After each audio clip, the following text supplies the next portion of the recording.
کسی کی 1 منٹ کی جو ہے وہ ٹیپ چلی، اس نے خودکشی کر لی. اس کی میرا خیال ہے 13 منٹ کی چلی ہے کہ 25 منٹ کی اور آ رہی ہے.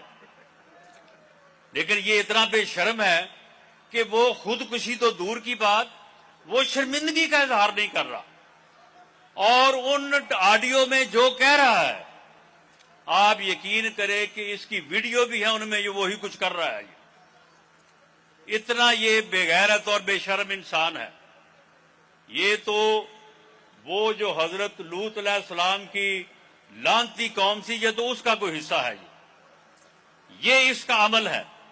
آپ مجھے بتائیں کہ وہ آدمی جس نے اس قوم کو اوئے توئے کا کلچر سکھایا، جس نے اس قوم کو نفرت کرنے کا درس دے رہا ہے، جو لوگوں کو کہہ رہا ہے کہ جب آپ کے مخالفین سامنے ان کو گالیاں دو، ان کے اوپر آوازیں کسو، جو چھوٹے بچوں کو کہہ رہا ہے کہ اسکول جاؤ، ان کی ماؤں کو کہہ رہا ہے کہ آپ ان کو کہیں کہ اسکول جائیں، تو آپ کے مخالف جماعت کے بچے جو ہیں ان کو گالیاں دیں، ان کو یہ برا بھلا کہیں. تو اس کردار کے آدمی کو، اس سوچ کے آدمی کو آپ یہ بتائیں کہ کس طرح سے وہ ملک کا جو ہے وہ ملک کو جو ہے وہ آگے لے کے چل سکتا ہے.